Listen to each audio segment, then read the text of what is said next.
ये आवेश जब तक नहीं जगता है किसी भी मानव के जीवन में, वह जीवन इस धराधाम पर, इस धरती पर, यानी मूल शिव से अलग हो जाने के बाद वह जीवन भटकाव को उपलब्ध हो जाता है। क्योंकि जैसे ही सृष्टि होती है तो इस सृष्टि में जैसे ही हमारा आपका आगमन होता है तो हम इस स्मृति से बाहर अपने आप को स्वतः पाते हैं कि हम कौन हैं, कहां से आए हैं और कहां को जाएंगे। यह विषय जब भी हमारे आपके सामने कोई भी लेके आता है तो हम निरुत्तर हो जाते हैं, हमारे पास इसका कोई उत्तर नहीं होता। जैसे ही कोई पूछता है इस धरती पर आने के बाद कि आप कौन हैं, कहां से आए हैं और कहां को जाएंगे, होश संभालने के बाद इसका उत्तर तो हम आप दे देते हैं कि गाजियाबाद से आए हैं। क्यों आए हैं? कार्यालय के काम से आए हैं। और कहां को जाएंगे तो कह देते हैं कि फिर गाजियाबाद चले जाएंगे। एक सवाल मानव के जीवन में हमेशा उठता रहा कि आखिर हम यहां आते हैं, कुछ दिन रहते हैं और फिर यहां से चले जाते हैं। कहां चले जाते हैं, कहां से आते हैं? यह हमारे जीवन का, एक एक मानव के जीवन का यह मूल प्रश्न है। जब तक इस प्रश्न पर मनुष्य जाति, पूरी जाति को कह रहा हूं, यदि मनुष्य जाति जब तक इस प्रश्न के उत्तर की खोज में चलने का संकल्प नहीं लेती, तब तक हमारे आप के जीवन में खुशियां, जिसको शांति कहते हैं, शांति, सौहार्द, ये सब चीजें हमारे जीवन में नहीं आती, क्योंकि खोज ही आरंभ नहीं हुई कि हम आए हैं, कुछ दिन रहेंगे और यहां से चले जाएंगे। जाना सबको पड़ेगा, किसी को आज, किसी को कल, किसी को 10 साल बाद, किसी को 20 साल बाद। और यह जो विषय है, यह जो जिज्ञासा है मानव के मन में, हर कालखंड में उठता रहा, हर कालखंड में उठता रहा कि क्या मुझे भी मरना होगा। उठा न सिद्धार्थ के मन में, राजा शुद्धोधन के बेटा के मन में यह जिज्ञासा जगी ना कि क्या मुझे भी मरना होगा, यानी मुझे भी जाना होगा। ये जिज्ञासा जब भी जहां भी जगती है वहां गुरु उसको मिलते हैं, आध्यात्मिक गुरु मिलते हैं। और वो गुरु कौन हैं? वो शिव के गुरु भाव के ही धारक हैं। गुरु परंपरा भारत में चली है लंबे समय तक, लंबे समय नहीं कहूंगा, ये कहूंगा कि जब से सृष्टि की शुरुआत है तब से गुरु पद का भी शुरुआत है, गुरु के पद भी तब से शुरू हैं। ये गुरु भी आते रहे। ये गुरु कौन हैं? ये गुरु, मूल गुरु शिव के ही गुरु भाव के धारक होते हैं। ये गुरु करते क्या हैं? ईश्वर का आवेश जगाने के लिए जीवात्मा के मन में, शिष्य रूपी जीवात्मा के मन में परमात्मा का आवेश जगाने के लिए ये करते क्या है? परमात्मा का आवेश जब तक जीवात्मा के मन में नहीं जगेगा तब तक इसका जीवन सार्थक नहीं होगा। याद रखिएगा, हमारे आपके जीवन में जब तक ईश्वरीय चिंतन का प्रवेश नहीं होगा, हमारे जीवन के सौभाग्य के दरवाजे नहीं खुल सकते, नहीं खुलते। और इसके लिए गुरु के दरवाजे जाया गया है। राजकुल के साथ साथ गुरुकुल भी भारत में स्थापित हुआ करते थे पहले। इतिहास गवाह है, आध्यात्म का पन्ना चीख चीख के कह रहा है, धर्मशास्त्र कह रहा है। और ये गुरु क्या करते हैं? जीव में शिव भाव का आवेश जगाते हैं ताकि इसका जीवन शुभ हो सके, इसका जीवन फिर से शिवमय हो सके। और ये गुरु जीवात्मा रूपी शिष्य को कैसे जगाते हैं शिव भाव का आवेश? दर्शन से। दर्शन से, दर्शन माने थोबड़ा दिखाने वाला दर्शन नहीं, स्पर्श से और वाणी से, तीन तरह से। कहता है आध्यात्म भारत का कि दर्शनार्थ, स्पर्शार्थ और शब्दार्थ। जो जीवात्मा रूपी शिष्य में ईश्वर का, मूल ईश्वर का, परमात्मा का वह जो सोया हुआ भाव है इसके अंदर, उस सोए हुए भाव को जो जगा दे, जो आवेश पैदा कर दे, उसको कहा गया संस्कृत में सहदेशिका। वे गुरु हैं, वे गुरु हैं। कौन हैं? जो दर्शन से, दर्शन देंगे अब आपको। दर्शन में ईश्वर की ओर चलने के मार्ग को बताएंगे अब आपको। ये करो, वो करो, ये ऐसे करना है, वो करना है, ये करना है, तरह तरह की क्रियाएं वो आपको देंगे। दिया है गुरुओं ने क्रियाएं अपने शिष्यों को, क्रियाओं के माध्यम से क्रिया दिया, दर्शन दिया अपना, कि यह दर्शन है ईश्वर तक जाने का। दर्शन माने देह का दर्शन नहीं, आध्यात्म में दर्शन माने आत्मदर्शन। अब आत्मा का तल कैसे जगेगा, उसके उपाय जो देते हैं उसको दर्शन कहते हैं। शब्द, जब आप उनसे मिलेंगे, उनकी वाणी आपके अंदर आवेश जगा देगी, उनकी वाणी आपके अंदर आवेश जगा देगी।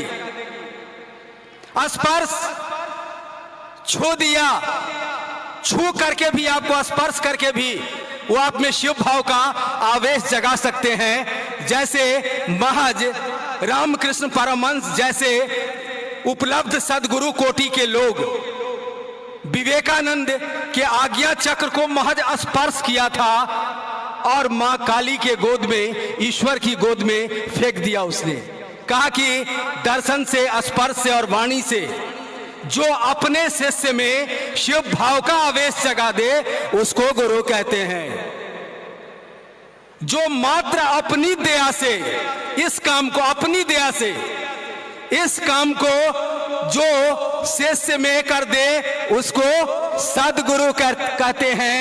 वहां क्रिया की जरूरत नहीं है, लेकिन जानते हैं गुरु, सदगुरु क्रियाएं तो देते हैं, लेकिन हम में, आप में जो शिव भाव का आवेश जगता है, दरअसल वो दया से जगता है, क्रियाओं से नहीं जगता। गुरु क्रिया देते हैं, क्रिया करते करते करते करते क्यों देते हैं ये क्रिया? ये अपने दर्शन की आवृत्ति क्यों लेने को बोलते हैं? क्योंकि ये आया हुआ जीवात्मा जो शिव का अंश है, ये अपने आप को कर्ता बूझता है, इसके कर्तापन को हरा देना है। ये पहला काम गुरु का है।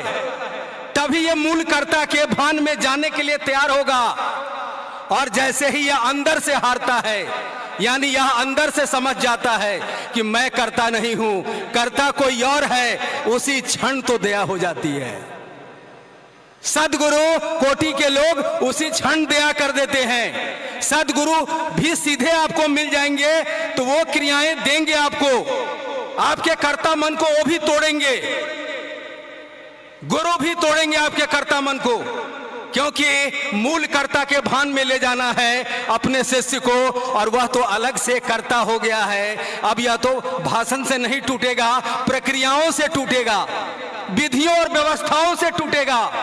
और व्यवस्थाओं के माध्यम से कर्ता भाव को तोड़ते तोड़ते तोड़ते अपने शिष्य को इस अवस्था में वो ले जाते हैं कि वह दया मांगने के लिए विवश हो जाता है। और जैसे ही वह अंतर मन से दया मांगता है, गुरु की दया उपलब्ध है, कण कण में उसको दया उपलब्ध हो जाती है। और ये दो तरह से गुरु ने शिष्य में परमात्मा का आवेश जगाने के लिए शरीर का सहारा लिया। जगत गुरु शिव ने शरीर का सहारा लिया, और इस सहारे में क्या हुआ, ये सभी काम जगत गुरु शिव ही कर रहे हैं, गुरु और सदगुरु के रूप में, याद रखिएगा। क्योंकि मूल गुरु शिव हैं, गुरु की धारा वहीं से फूटी है। कोई गुरु भी होगा तो उनकी दया से होगा, कोई सदगुरु भी होगा तो उन्हीं की दया से होगा। किसकी दया से? शिव गुरु की दया से ही कोई गुरु और सदगुरु होगा। लेकिन ये गुरु और सदगुरु वर्जना और शर्त रखते हैं, क्योंकि ये शरीर में है। शरीर में है तो इनकी क्षमता है, इनकी क्षमता है।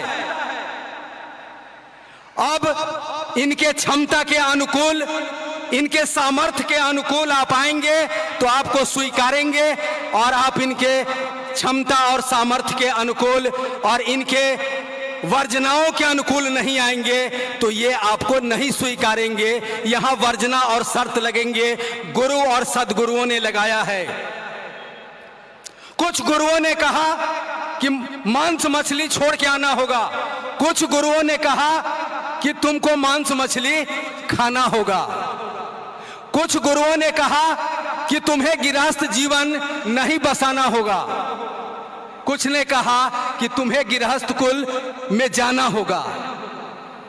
तरह तरह के वर्जना और शर्त आरोपित किए गुरुओं ने, तब जाके परमात्मा का आवेश जगा। लेकिन हमारा आपका सौभाग्य देखिए, हम आप वर्जना और शर्त में रहने वाले जीवात्मा भी आज नहीं है। आज यदि वर्जना और शर्त की बात हो जाए तो एक भी व्यक्ति आध्यात्म में चलने के योग्य नहीं है। और इसी संक्रांति काल में जगत गुरु शिव स्वयं अपना गुरुकुल खोल दिया, क्योंकि जगत गुरु का अर्थ होता है कि जगत के एक एक प्राणी को शिष्य होने का हक है, वहां कोई वर्जना और शर्त नहीं हो सकता। जगत गुरु शिव जाति धर्म वर्ग संप्रदाय आदि से परे हैं।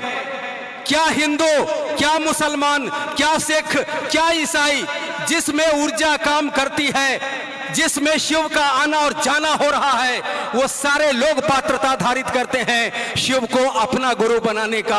और इस जगत गुरु को परोसने का काम किया इस कालखंड में हमारे वरेण्य गुरु भ्राता साहब श्री हरिंद्रानंद जी ने।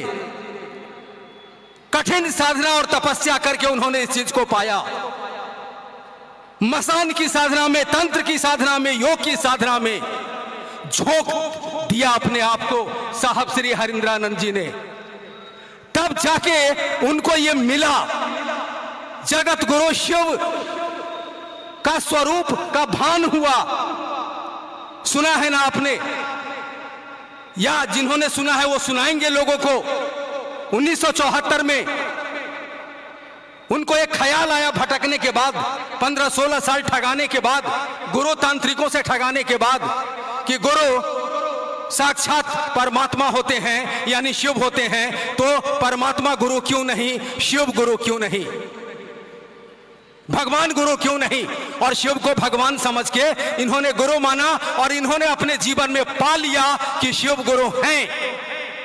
और उसके बाद इन्होंने जिद ठानी कि नहीं, अब अपने गुरु शिव को एक एक व्यक्ति का गुरु बनाऊंगा।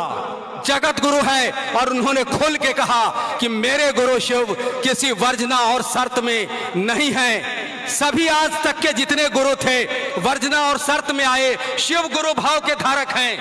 ठीक है, इन लोगों ने कहा, लेकिन इन्होंने कहा कि तुम देखो कि मैं भी शिव के गुरु भाव का ही धारक हूं। ये हरिंद्रानंद साहब कौन है? शिव के गुरु भाव के धारक है ना? रे हैं कि नहीं, बोलो ना। ये हरिंद्रानंद साहब कौन है? शिव के गुरु भाव के धारक ना, शिव के गुरु भाव के धारक ने कहा, एक शिव के गुरु भाव के धारक ने कहा कि जगत गुरु शिव एक एक व्यक्ति का गुरु होगा। इसके पहले जगत गुरु शिव के अनेक शिष्य आए, किसी ने नहीं ये जय घोष किया। इसलिए हम एहसानमंद हैं शिव शिष्य हरिंद्रानंद साहब का, और रहेंगे, और ये धराधाम रहेगा। हम आप तो आज हैं, नहीं कल रहेंगे भैया। कौन तमाशा में पड़े हुए हैं?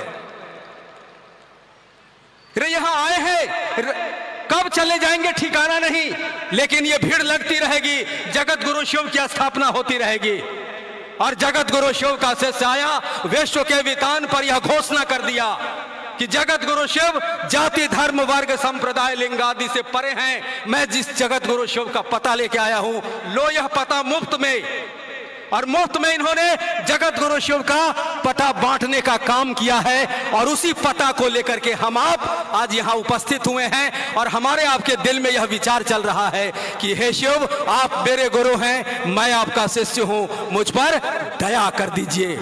यह विचार हमारे दीक्षा की शुरुआत है। साहब ने कहा, क्या हिंदू, क्या मुसलमान, क्या सिख, क्या ईसाई, यार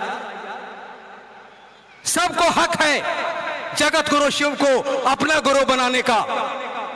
इस्लाम नमाज अदा करता है ना, यह नमाज का अर्थ आप जानते हैं?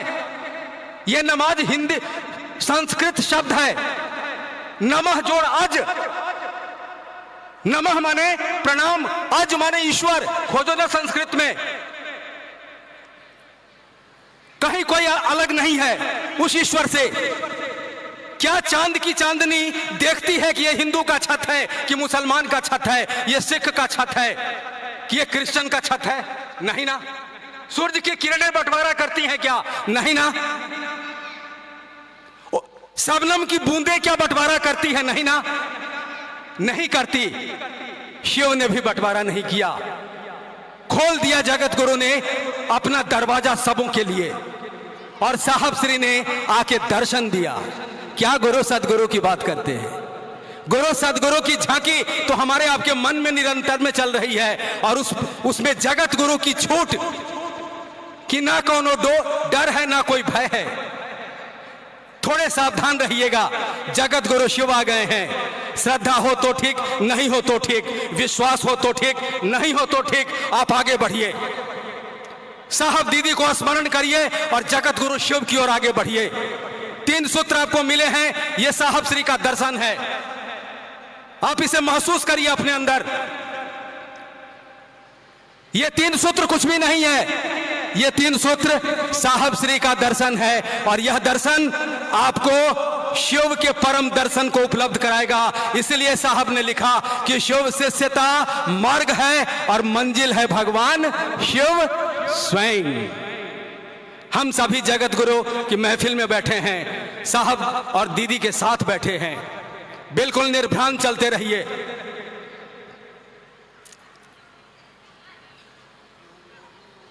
चलिए इन्हीं शब्दों के साथ हम आपसे विदा लेते हैं, आपको प्रणाम करते हैं।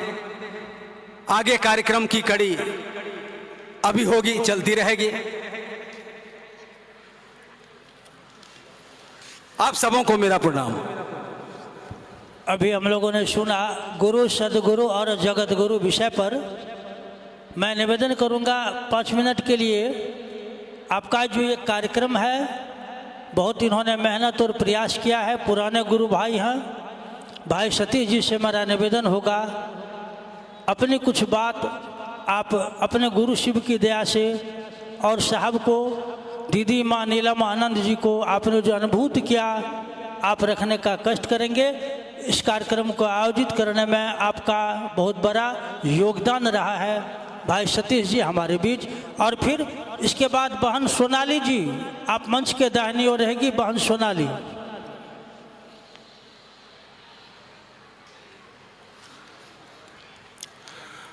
आप सभी के चरणों मेरा प्रणाम। बोलने की तो हिम्मत ही नहीं कर रही है, देह भी काँप रहा है, दिल भी काँप रहा है, आप लोगों का भी काँपता होगा।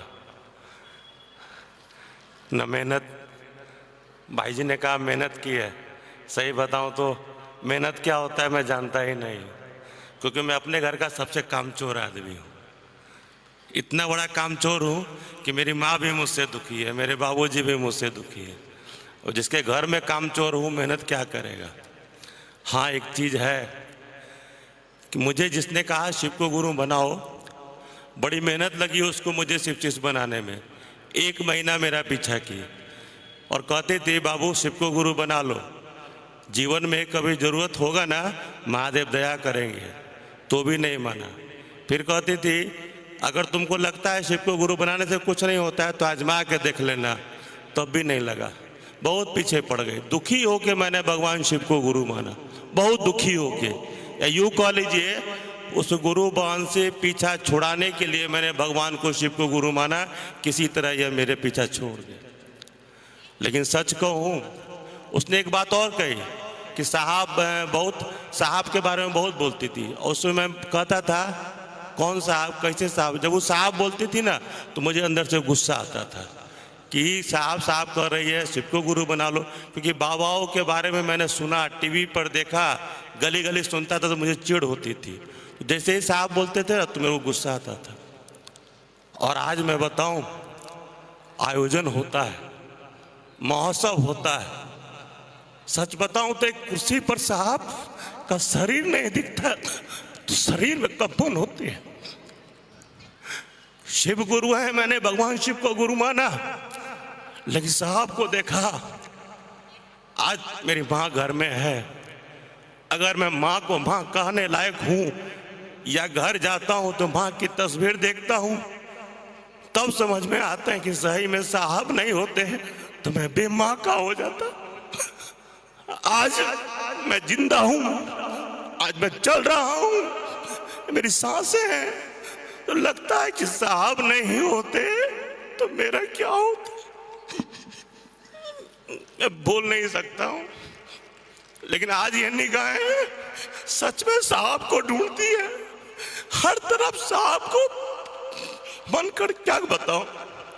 माफ कीजिएगा, मेरे जीवन में लोग कहते हैं कि अनुभूतियां, जीवन की अनुभूतियां, सच बताऊं तो शिव की शिष्टता और गुरु शिव की दया और साहब जीवन को ही अनुभूति बना देते हैं। शिव को गुरु मानने के बाद एक एक पल, एक एक कदम अनुभूति बनने लगता है। जैसे ही कोई आदमी शिव को गुरु मानता है और उन साहब को याद करता है या साहब की कई बातों को कहने लगता है, आप लोग गवाह हैं, यहाँ बैठा एक एक आदमी इस बात को अच्छी तरह जानता है। आपके दिल में ये बात मौजूद है। हमारा आपका सबका जीवन अनुभूति बन चुका है। क्योंकि जब भी हम आप टूटते हैं, गिरते हैं, लड़खड़ाते हैं, इस दुनिया का कोई आदमी काम नहीं दे रहा है, नहीं दे रहा है। आप भी उसके गवाह हैं, मैं भी उसका गवाह हूं। कोई नहीं साथ देता है, घर का भी नहीं देता है, बाहर का भी नहीं देता है। गलती से देने की सोचता है तो मजाक उड़ा देता है। लेकिन साहब की क्या बात करूं। साहब की एक घटना मेरे को याद है। जब मैं साहब से मिलने जाता था ना और मैं ठीक रहता था, घर की सारी स्थितियां ठीक रहती थी, तो कहते थे बाबू महादेव का और शिव चर्चा का क्या हाल है। और जब मैं दुखी होता था, टूटा रहता था और तब साहब से जाता था, पूछते थे तुम्हारा क्या हाल है। लगता था साहब देखते रहते हैं क्या। जब भी साहब से मिलने गया ना तो मेरे जीवन को लगता था कि कैमरे की तरह, सीसीटीवी कैमरे की तरह कोई देख रहा। वह पूछ दिया करते थे। सच बताओ तो महादेव को मैंने देखा नहीं। महादेव को फोटो में देखा, मंदिरों के शिवलिंग को देखा। सही मायने में साहब को देख के लगा महादेव भी ऐसे होते होंगे क्या।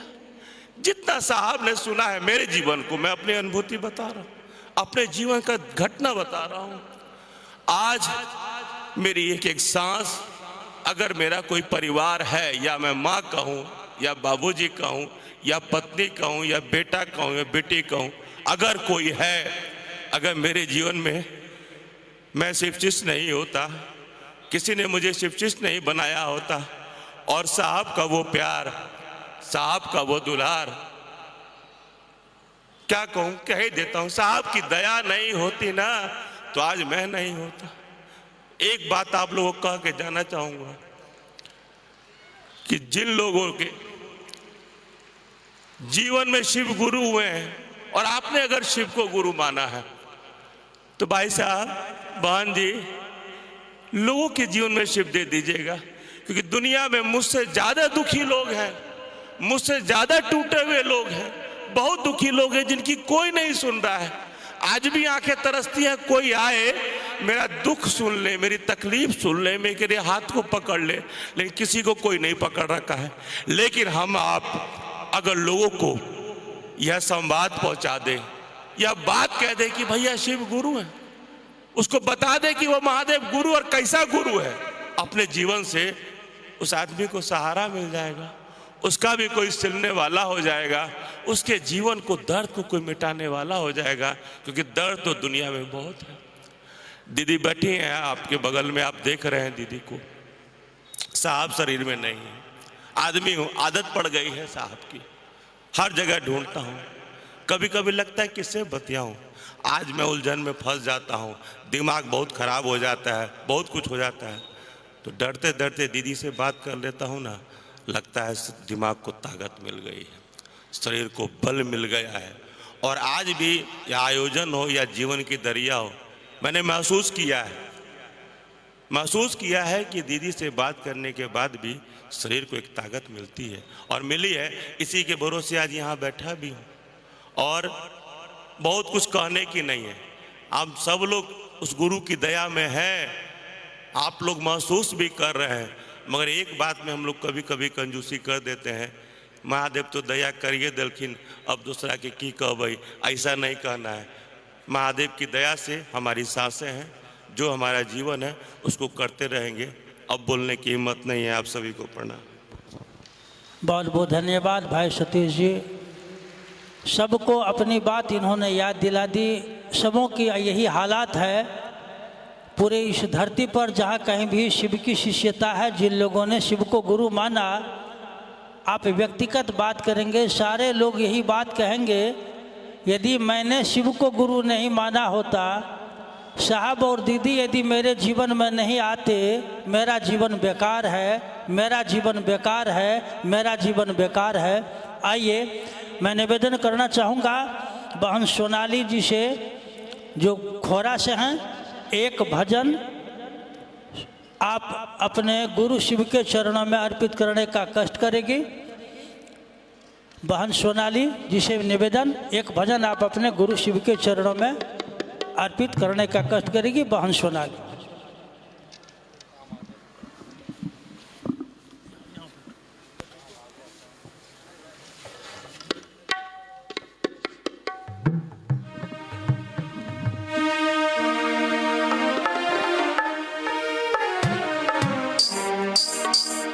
शिव गुरु के चरणों में मेरा प्रणाम स्वीकार हो। साहब दीदी के चरणों में मेरा प्रणाम स्वीकार हो। यहाँ पर उपस्थित अनुपस्थित सभी गुरु भाई गुरु बहनों के चरणों में मेरा प्रणाम स्वीकार हो।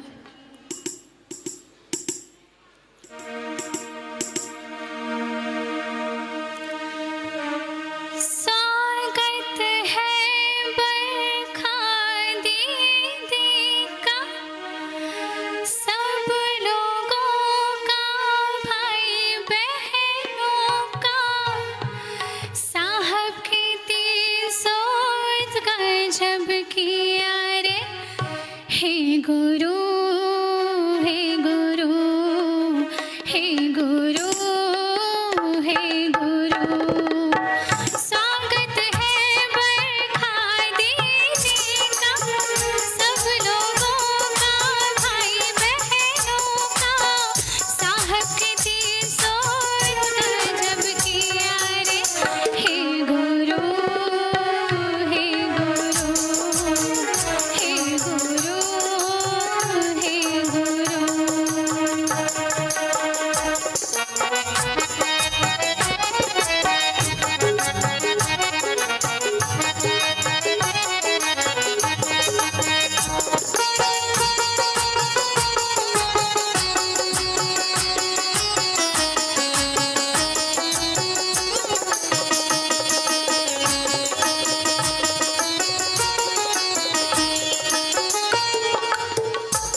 जाना, तुमने क्या माना, शिव की बेकरारियां है क्या। स्वागत है बरखा दीदी का, सब लोगों का, भाई बहनों का, साहब की 300 गजब किया रे। हे गुरु, हे गुरु, हे गुरु, हे गुरु। स्वागत है बरखा दीदी का, सब लोगों का, भाई बहनों का, साहब की 300 गजब किया रे। हे गुरु, हे गुरु, हे गुरु, हे गुरु। स्वागत है बरखा दीदी का, सब लोगों का, भाई बहनों का, साहब की 300 गजब किया रे। हे गुरु, हे गुरु, हे गुरु, हे गुरु, हे गुरु, हे गुरु, हे गुरु, हे गुरु।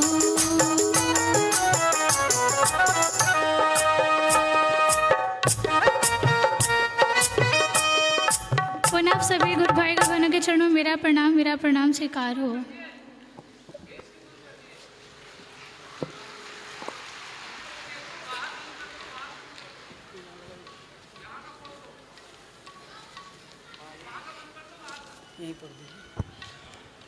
अभी सुना हम लोगों ने बान सोनाली जी से एक भजन, जैसा कि हमने आपसे पूर्व में हमने आपको निवेदन किया था और आपको हमने सूचना दी थी गौरी बाबू, जिनको आप देख रहे हैं बचपन से ही, बाल्यकाल से ही बहुत दुलारा रही है, दीदी का भी, साहब का भी और हमारा आपका भी। गौरी बाबू से निवेदन होगा, बच्चा है थोड़ा हिचक रही है लेकिन है बड़ा बोल, जब वो बोलना शुरू करेगी ना, क्योंकि साहब बहुत साहब के लाड प्यार में रही है, और हम गौरी बाबू से निवेदन करेंगे कि आप साहब की बातों को, बाबा की बातों को थोड़ा हम लोगों को सुनाइए। भाई सतीश जी तो भावनापूर्ण माहौल बनाए और गौरी बाबू से हम लोग सुनते हैं प्रेम पूर्वक।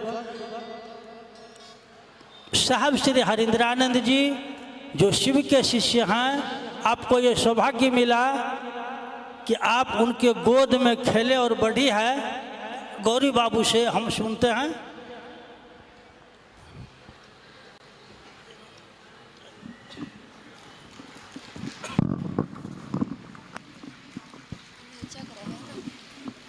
हिचक रहे हैं।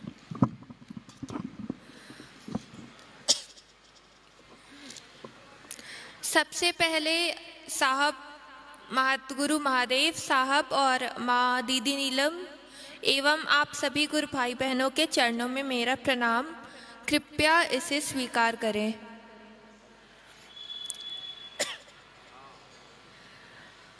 शिव गुरु जो हैं उनको तो भगवान हमने पहले ही स्वीकार कर लिया था, किंतु साहब का जो लक्ष्य था उन्हें जन जन का गुरु बनाने का, अब हमें उस लक्ष्य पे चलना है।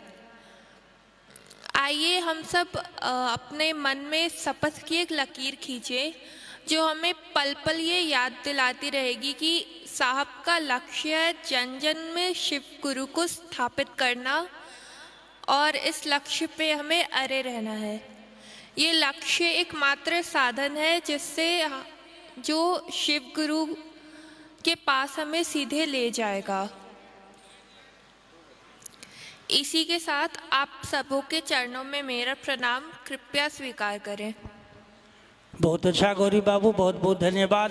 मैं आपको बतलाऊं, अभी गौरी बाबू कानून की पढ़ाई पढ़ रही है, लॉ की पढ़ाई पढ़ रही है। और जिस समय साहब श्री हरिंद्रानंद जी ने भगवान शिव को गुरु के रूप में स्वीकार किए थे 1974 में, लगभग उस समय साहब भी कानून की पढ़ाई पढ़ रहे थे 94 में।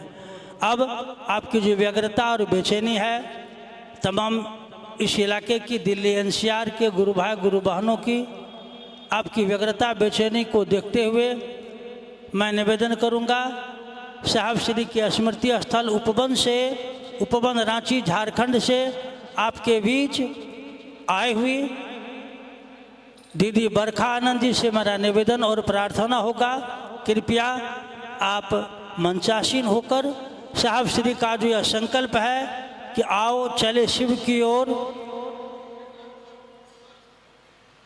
हम सारे भाई बहनों को महादेव की दया और साहब दीदी के आशीर्वाद से इस दिशा में चलने के निमित्त अपना 2 शब्द रखने का कष्ट करेगी दीदी बरखा आनंद जी हमारे आपके बीच।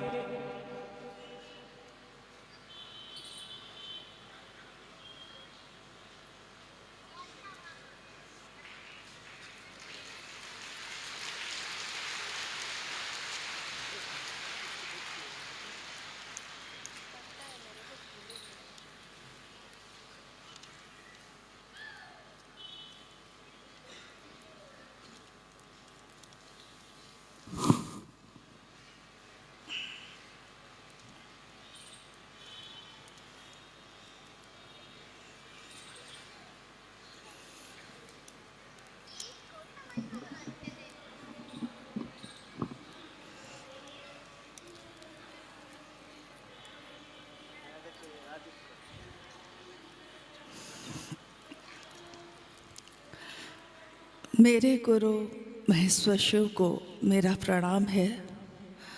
इस कालखंड के प्रथम शिव के शिष्य और हम सबों के परम आदरणीय वरेण्य गुरु भ्राता साहब श्री के चरणों में मेरा प्रणाम है।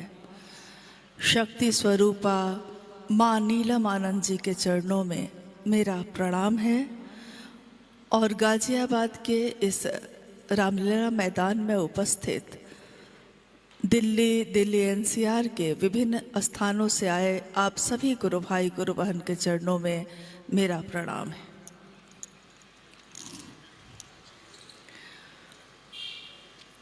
हम सबों का सौभाग्य है कि अपने गुरु शिव की बात करने के निमित्त यहाँ आने का और आपसे मिलने का सौभाग्य प्राप्त हुआ है।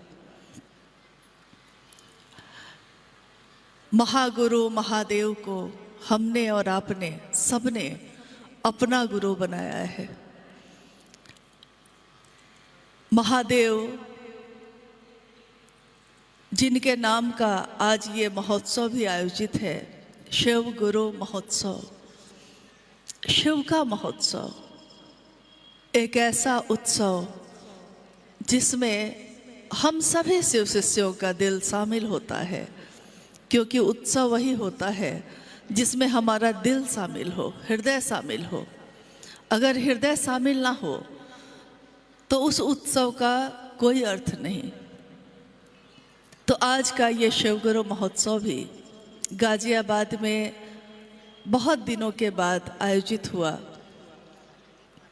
और महागुरु महादेव को अपना गुरु बनाने का संदेश जो जन जन तक पहुंचाने की बात साहब श्री ने कही है, उस कड़ी में असंख्य लोग हैं जो दिखते हैं या नहीं दिखते, लेकिन अपने महादेव के काम में अपनी सहभागिता, अपना योगदान दे रहे हैं, निरंतर दे रहे हैं।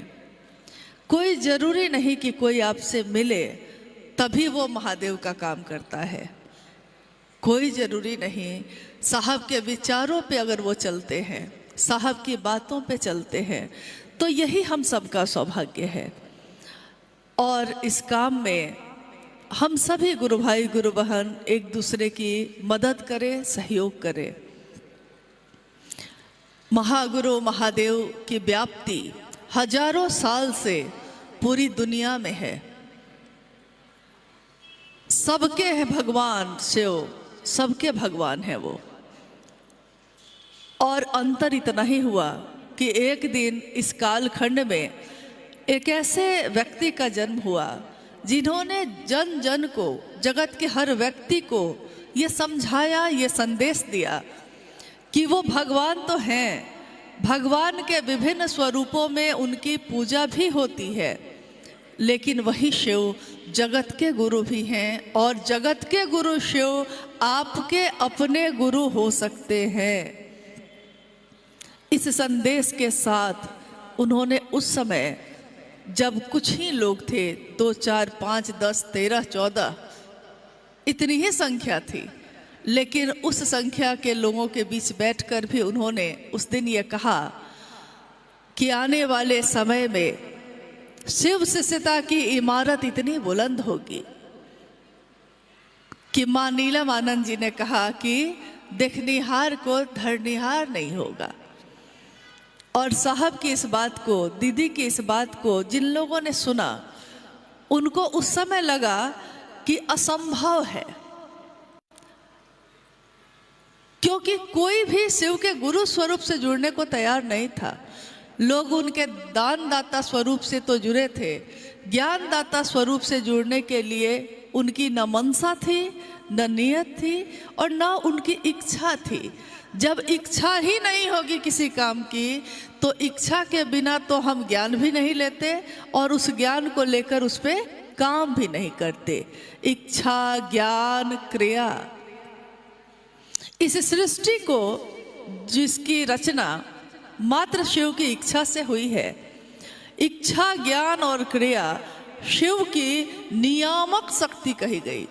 नियामक यानी नियंत्रण करने वाली, चलने वाली, जिसके अंदर ही सारी चीजें चलती हैं। इच्छा ना हो तो हम ज्ञान नहीं लेते, ज्ञान ना हो तो हम काम नहीं करते। तो सारी सृष्टि के संचालन में इन तीनों की भूमिका बहुत अहम है। महादेव के विभिन्न स्वरूपों की पूजा अर्चना का अविरल प्रवाह भारत ही नहीं, विश्व के अनेक देशों में प्राचीन समय से होता आया है। महादेव की पूजा करके हमने बहुत कुछ पाया भी है। हमारी मनोकामनाएं पूरी हुई, हमारी मनौतियां पूरी हुई। आज भी शिव जो दिखाई नहीं देते, लेकिन मंदिरों में या शिव के शिवलिंग के पास, शिव की मूर्ति, शिव की तस्वीर, शिव की का जो भी ध्यान हमारे मन में आता है, चाहे वो निराकार हो चाहे वो साकार हो, उस रूप में हम उस शिव के पास अपना ध्यान लगाते हैं, उनसे मांगते हैं और हमारी मांग पूरी भी होती है। महादेव के तत्व को, शिव की अवधारणा को भारत भूमि में सबसे उच्च स्तर पे पाया गया। एक ऐसा तत्व, एक ऐसा स्तर, एक ऐसी जगह जिसके पास जाइए तो सारी चीजें उसके नीचे ही होती हैं। सर्वोच्च शिखर पे वो शिव ही बैठे नजर आते हैं। दुनिया के लोग, जगत के लोग चाहे किसी भी तरह से उस शिखर की तरफ बढ़े, कोई भी रास्ता अपनाया उन्होंने, लेकिन शिखर पे शिव ही बैठे नजर आते हैं। महादेव के पास पहुंच के सबकी यात्रा एक दिन समाप्त हो जाती है और आज जिस शिव गुरु की व्याप्ति, उसका प्रसार जन जन में हो रहा है, ऐसा नहीं है कि पहले शिव के शिष्य नहीं हुए, पहले भी हुए, लेकिन पहले जो शिव के शिष्य हुए, जो शिव के भक्त हुए, उन्होंने शिव से बहुत कुछ पाया, प्राप्त किया, वरदान भी प्राप्त किया, चीजें भी मिली, संपत्ति भी मिली, अकूत ताकत भी मिली, शक्ति भी मिली, परंतु शिव के लिए, शिव को चाहने का दृष्टांत और कहीं नहीं मिला। शिव से चाहा, शिव से चाहिए, लेकिन शिव तुम चाहिए, ये बात आज तक कभी हुई ही नहीं। एकमात्र माँ भवानी के लिए, यानी कि शिव की शक्ति के लिए ये कहा जाता है कि माँ भवानी ने कहा कि वरहु शंभु नहीं तो रहूं कुंवारी। वरण करेंगे तो शंभु तुम्हारा और नहीं तो कुंवारे ही रहेंगे, लेकिन दूसरा कोई नहीं। एकमात्र विकल्प शिव हैं और कोई नहीं। जब हम तंत्र का साहित्य या आध्यात्म का साहित्य जो उपलब्ध है उसको देखते हैं, उसमें सर्वप्रथम देव यानी प्रथम देव, प्रथम गुरु शिव को कहा गया है, ये देखते हैं। और शिव और भवानी के संवाद पे आधारित वो पूरा का पूरा साहित्य ही है, जिसका प्रारंभ इसी से होता है कि महादेव से माँ भवानी उनकी शक्ति कहती हैं, ओ लॉर्ड व्हाट इज तंत्रा, हे शिव, हे भगवान, तंत्र क्या है। और भगवान शिव उत्तर देते हैं, देवी, तंत्र is nothing but only love and surrender. तंत्र और कुछ भी नहीं है, प्रेम और समर्पण के सिवा। जिस दिन ये विचार हमारे आपके मन में प्रवेश करता है, किसी ने कहा है, किसी ने सुनाया है, शिव मेरे गुरु हैं, आपके भी हो सकते हैं, इस विचार का प्रवेश करना ही पहली सीढ़ी है इस बात की कि हमने उस रास्ते पे कदम बढ़ाया है जिस रास्ते को प्रेम का रास्ता कहते हैं, मोहब्बत का रास्ता कहते हैं। महादेव को गुरु मानना ये मोहब्बत का रास्ता है। और जब प्रेम होता है, प्रेम के रास्ते पे हम बढ़ते हैं तो झुकते हैं उसके लिए जिससे प्रेम करते हैं, लेकिन उसके कारण सबके लिए झुकते हैं। उस एक के कारण सबके सामने समझौते करते हैं, सबके सामने झुकते हैं, जबकि हमें इसकी ज़रूरत नहीं होती। लेकिन क्योंकि दिल लग गया है कहीं, लगन लग गई है कहीं, तो दुनिया सारी छोटी नज़र आती है उसके सामने और लगता है कि वो रहे मेरा, बाकी लोग रहे ना रहे, बस वो तुम रह जाओ। सारी दुनिया एक तरफ और प्रेम करने वाला एक तरफ। जब हमारे साहब, जब हमारे वर्ण गुरु भ्राता इस रास्ते पे चले, किसी ने उनका साथ नहीं दिया था उस समय।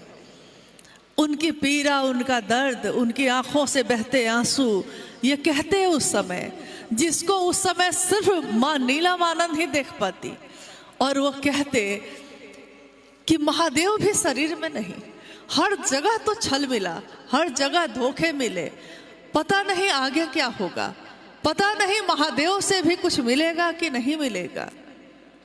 निराश मन से, हताश और श्रांत क्लांत मन से उन्होंने शिव को अपना माना था और अब उनके पास कुछ भी बचा नहीं था। अगर किसी के पास कुछ खोने को हो तो वो डरता है, किसी के पास कुछ संपत्ति हो तो वो आता है कि चोरी ना हो जाए। लेकिन जो फुटपाथ पे सोता है, जो दिन रात मजदूरी करता है, उसके पास ऐसा कुछ भी नहीं होता जिसको खोने के डर से वो ताला लगाए, क्योंकि उसके पास तो घर भी नहीं होता। और जिसके पास कुछ भी नहीं होता उसको कुछ खोने का भय भी नहीं होता, वो भय भी एक दिन ख़त्म हो जाता है। साहब हरिंद्रानंद जी जो इस कालखंड में प्रथम शिव के शिष्य हुए, उनके पास उस समय खोने को कुछ भी नहीं था और क्या पाएंगे ये भी पता नहीं था। सन 1974 में उन्होंने शिव को अपना गुरु बनाया, लेकिन अगले 8 वर्षों में उनके जीवन में इतनी घटनाएं हुई, इतनी चमत्कारिक घटनाएं हुई कि बस उन्होंने माना था अपना शिव को, लेकिन जो वो सोचते सो होने लगता, जो वो कहते सो होने लगता। इस बीच में इतनी घटनाएं हुई जिसके बारे में अक्सर जब हम उनके पास हम लोग बैठा करते और वो सुनाते, कितनी कहानियाँ, कितनी घटनाएं, हमारे लिए जो कहानियाँ थीं उनके लिए अनुभूत सत्य था। हमारे लिए, आपके लिए जो घटनाएं हैं आज, 3 सूत्र का मिलना, शिव को गुरु बनाना, ये एक घटना है जो हम शिव चर्चाओं में दूसरों से बताते हैं, लेकिन जिसके साथ घटित होता है सचमुच में इस बात को भोगा तो उसने है, उस बात से गुजरा तो वो खुद है। तो हमारे लिए बहुत सारी चीज़ें, घटनाएं हैं, कहानियां हैं,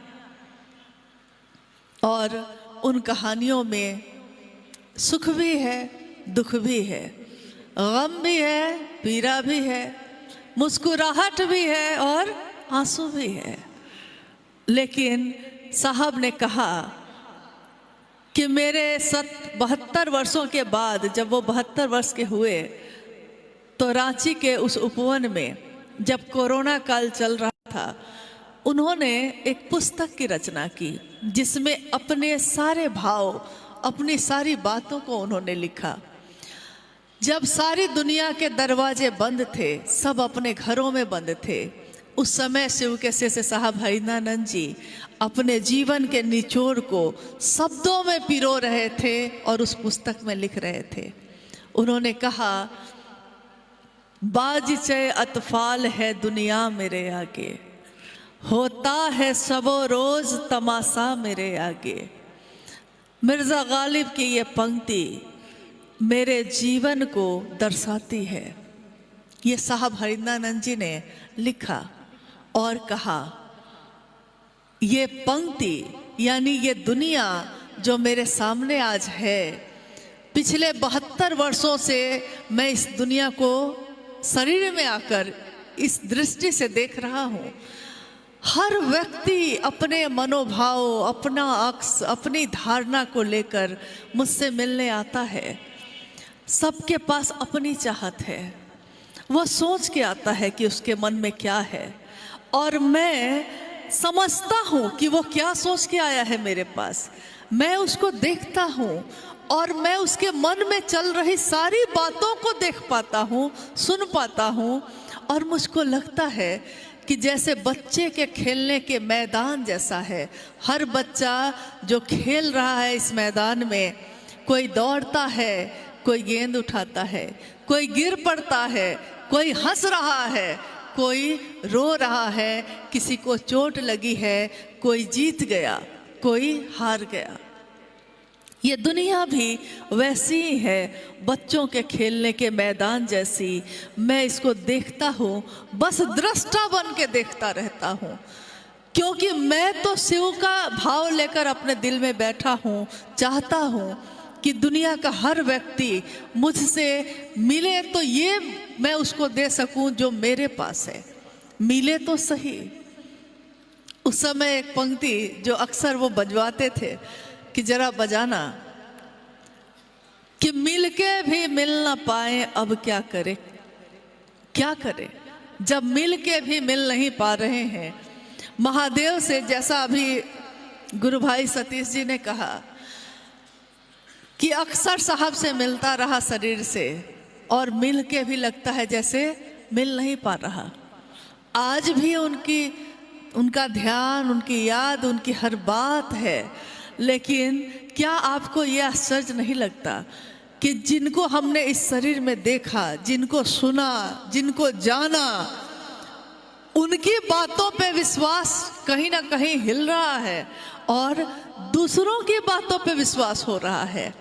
जो कभी मिला नहीं उनसे, जिसने उनको जाना नहीं पूरी तरह, वो उनकी बातों को खंड खंड में बता रहा है हमको, आपको, और हम सब उसी बातों पे विश्वास कर लेते हैं। हमने कभी कोशिश नहीं की ये जानने की कि शिव के शिष्य साहब हरिनानंद जी ने क्या कहा, उन्होंने क्या चाहा। उन्होंने बस इतना चाहा कि ये मोहब्बत का रास्ता है, मोहब्बत शिव से हो या किसी इंसान से हो, मोहब्बत होती है तो फिर सिर्फ वही दिखाई देता है, बाकी दुनिया की चीज़ें नहीं दिखाई देती। उन्होंने ही एक दिन कहा, इश्क है तो कितने उदाहरण हैं इस दुनिया में इश्क के, मोहब्बत के। तो उन्होंने कहा कि एक इंसान को एक इंसान से मोहब्बत हो जाए तो उसको दुनिया की हर चीज़ में वही दिखाई देता है। जैसा हम सुनते हैं कि लैला और मजनू की कहानी सुनते हैं। लैला और मजनू मिल नहीं पाए, उनका विवाह नहीं हो पाया, लेकिन प्रेम था। प्रेम अटूट होता है, टूटता नहीं, प्रेम बदलता नहीं, प्रेम था। एक दिन मजनू लैला के ध्यान में खोया हुआ जा रहा है रास्ते से, और एक व्यक्ति खुदा को याद कर रहा है, बैठकर प्रार्थना कर रहा है। मजनू तो अपनी धुन में था, दीवाना था, धुन में अपने मतवाला था, जा रहा था। उसी धुन में वो उस चादर को अपने पैरों से रौंदता हुआ गुजर गया जिस चादर को बिछाकर वो व्यक्ति बैठा था। अचानक वो व्यक्ति उठा और उसने मजनू को पकड़ के उसको झिंझोड़ दिया और कहा कि अरे मूर्ख, तुमको दिखाई नहीं देता कि मैं खुदा के याद में था और तुम मेरी चादर को रौंदते हुए चले गए। मजनू रुक जाता है और आश्चर्य से उस व्यक्ति को देखने लगता है। फिर वो दोहराता है कि तुमने मेरे ध्यान को भंग कर दिया, मैं तो खुदा की इबादत कर रहा था। मजनू कहता है, एक लैला के इश्क में मैं हूँ, एक लैला के प्रेम में मैं हूँ, तो मुझको इस सड़क पे, इस आसमान में, इस पेड़ में, इस पेड़ की पत्ती पत्ती में वो लैला ही दिखाई देती है और कुछ भी नहीं। हुजूर, आप तो खुदा की इबादत में थे, आपको मैं कैसे दिखा। हमारी आपकी आज हालत ऐसी ही है। हम सब कह रहे हैं, सब के सब हम कह रहे हैं कि हम महादेव की बात करते हैं, हम साहब हरिनानंद जी की बात कहते हैं, जिन्होंने शिव को जमीन पे उतारा है। कितनी बड़ी बात, इतनी बड़ी बात कहने वाले लोग, इतनी बड़ी बात सुनने वाले लोग, उनको हर चीज दिखाई दे रही है, सिर्फ वो महादेव दिखाई नहीं देता, सिर्फ साहब हरिनानंद जी का वो दर्द, वो पीड़ा दिखाई नहीं देती। माँ नीलमानंद का अपने जीवन की आहुति दे देना शिव शिष्यता में, ये दिखाई नहीं देता। ये दिखाई देता है कि कौन क्या करता है। जिसने कभी जाना ही नहीं, दुनिया किसी से खुश हुई है? दुनिया तो ईश्वर से खुश नहीं हुई। दुनिया में कितने लोग हैं जिसने पैदा किया, माँ बाप से दुखी, बाप अपने बेटे से दुखी, भाई अपने भाई से दुखी, कोई किसी से खुश नहीं, कोई किसी की प्रशंसा नहीं करता, कोई किसी की अच्छाई नहीं कहता। ये इंसान में एक अजीब सी बात है कि हम में से हर व्यक्ति चाहता है कि जो सामने वाला है वो मुझको प्रेम करे, वो मेरा आदर करे, वो मेरा सम्मान करे, वो मेरी पीड़ा को समझे, लेकिन वो खुद उसकी पीड़ा को समझने को तैयार नहीं है। हम समझें लेकिन आप नहीं समझिए। आपके आंसू को कोई पोंछे, लेकिन अगर दूसरे के आंखों से आंसू बहते हैं तो उसके आंसू पे भी आपको विश्वास नहीं। आपको लगता है कि ये भी तो नाटक ही करता होगा, क्योंकि अपने दिल से जानते हैं आप दूसरे का हाल। कभी कभी सुना है आपने कि कोई अगर चोरी करता हो तो उसको दुनिया का हर व्यक्ति चोर ही नजर आता है। जो खुद व्यापार में बेईमानी करता है उसको हर व्यापारी बेईमान ही नजर आता है। जो खुद शिव चर्चा का व्यापार करता होगा उसको तो हर शिव चर्चा, हर शिव की बात करने वाला व्यापारी ही नजर आता होगा, लेकिन जो शिव के लिए शिव को देखता होगा उसको तो हर व्यक्ति में वही शिव दिखता होगा।